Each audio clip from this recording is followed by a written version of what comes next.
Hello, Organic Chemistry 2341. We're going to continue with Chapter 7, Part 5, comparing E1 and E2 reactions and reaction rates. So let's move on to remembering what we have with E1 and E2. Remember that E2 reactions are stereoselective, where the carbon, if the carbon from which the hydrogen is removed has two hydrogens, you will most likely get E with some Z.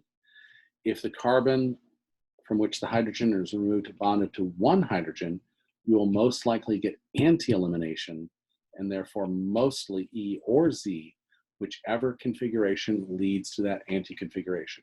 Remember, this was done specifically with the cyclohexanes to show you that by restricting that motion, you could get mostly E or Z based on that anti-elimination right here.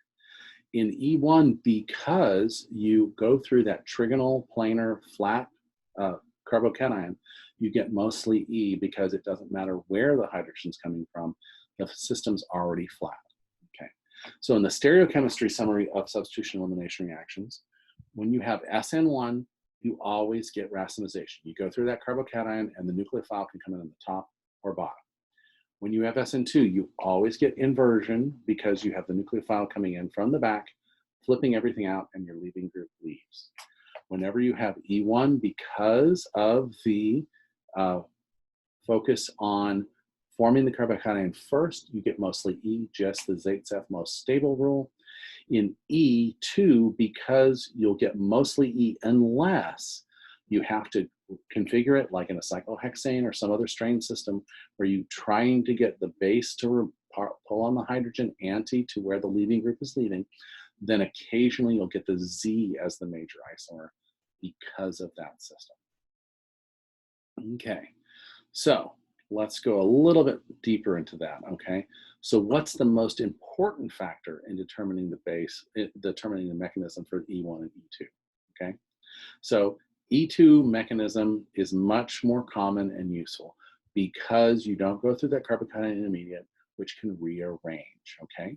Therefore, when we want to try to force something into an E2 mechanism, we want to use a strong, negatively charged base like hydroxide or alkoxide, okay? We do not want to use a weak base like water or alcohol. We want to use a strong hydroxide or alkoxide base. We also want to try to use a primary and a secondary halides to try to get that to go because we're not forming a carbocation. We can try to encourage it not to form the carbocation by using a primary or secondary, but tertiaries are still faster than secondaries, which are still faster than primaries.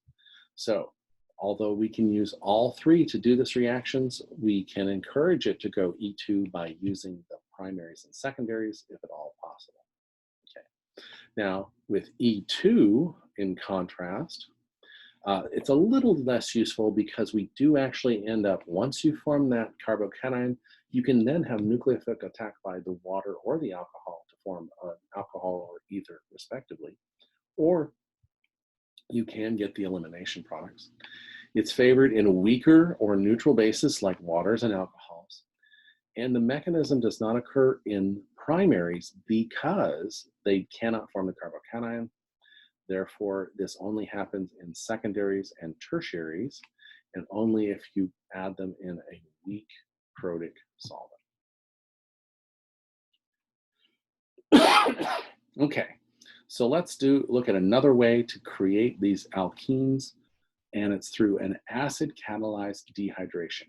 As the name suggests, we're going to be removing water, and we're going to be removing water by first protonating the alcohol.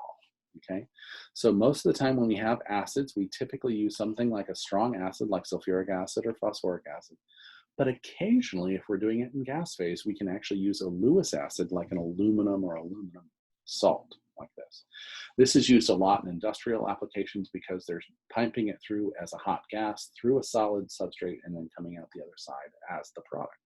Okay, so the more substituted the alcohol, the easier it is to dehydrate, which means primaries are the hardest to dehydrate, And they typically undergo an E2 reaction because we don't form the carbocation. We cannot form the carbocation, therefore it goes through the E2 reaction, and it takes a lot of heat to overcome that energy barrier, that activation energy barrier in that E2 reaction, okay? So once we get to a secondary, it becomes a little bit easier to form a cation, but it still has a high energy of activation, and it can either undergo an E2 on occasion, but most of the time it'll undergo an E2 and give us our carbocation intermediate. And then by the time we get to our tertiary, those are the most stable carbocations. We'll see a much lower activation energy and then going into our final products, okay? So again, to review the reactivities, tertiary alcohols react much faster than secondary alcohols, react much faster than the primary alcohols. And notice the mechanism changes here. The mechanism goes through a carbocation intermediate here to an E2 reaction here. So because we cannot form that primary carbocation. Okay, so let's talk about the secondary and tertiaries first, because that'll undergoes the E1 mechanism. So in the E1 mechanism, we have the leaving group leave first. So that means the first step has to be that the alcohol has to leave first, okay? So how do we get it to leave is we encourage it to leave by taking a proton from our acid and reacting it with the lone pair on the alcohol, the oxygen of the alcohol. Once we have this protonated alcohol, now we have this as a good leaving group, okay? So we have a neutral species as a good leaving group to give us a carbocation, okay?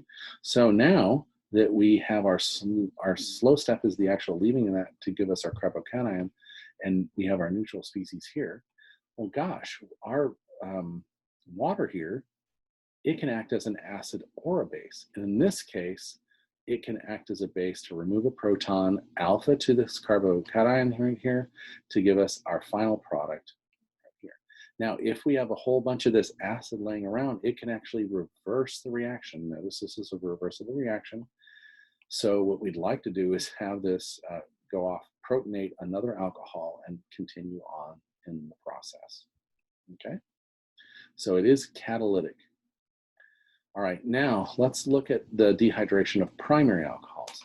In addition to primary alcohols, we don't form that carbocation. So we have to use a biomolecular dehydration, which means we have to use the hydrogen from the acid to protonate first, and then the other half of the acid, the conjugate base, has to come over here and start tugging on the hydrogen that is one carbon over from where our now protonated alcohol is, okay?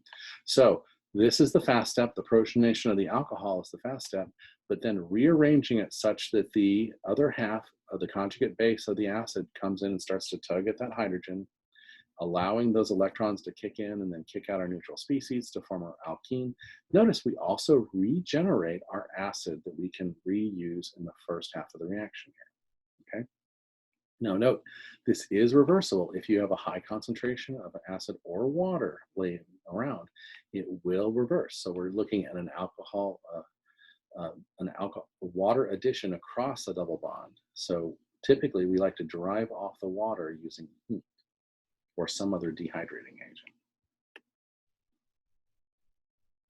Okay, so to do that dehydration of primary alcohols, we can do elimination and substitution reactions because they're in competition here, okay? Once you form a good leaving group, you can get that to undergo a reaction. For example, we now, right here, we have a protonated alcohol. So we have this OH can actually act as a good leaving group. So now we can have the alcohol act as a nucleophile to displace the water and give us our intermediate, the protonated ether, and that can give us, once we liberate that proton, we end up with an alcohol. So this is the competing reaction if we have this, a dehydration of alcohol in the absence of water, okay? Now, because of this side product reaction here, that's why the E1 dehydration of alcohol is more synthetically useful with these alkyl halides, because we don't undergo that competition. Notice that secondaries and tertiaries give clean E1 products with no SN1 products, because there's no good nucleophile to react. Remember, our E1 uses just water and alcohols as our bases here. So those are very poor nucleophiles, and therefore you end up with elimination reactions, not substitution reactions. Okay, so in the E2 dehydration of primary alcohols, you do not form the carbocation, but the alkenes would be the same as predicted by the E1 reactions, i.e., you can get a rearrangement to form the more stable carbocation prior to elimination. The reason this happens is that you can get the elimination to form your first alkene, and then you can get addition across the double bond, which would give you a rearrangement to give you the more substituted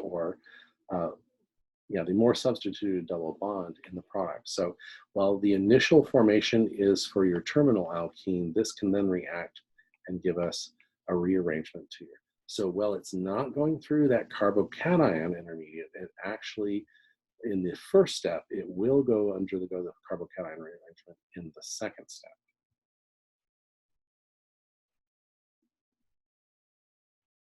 Okay, so we can use alkynes to also form these double bonds through an elimination reaction. So if we have two halogens on the system, we can use what we call a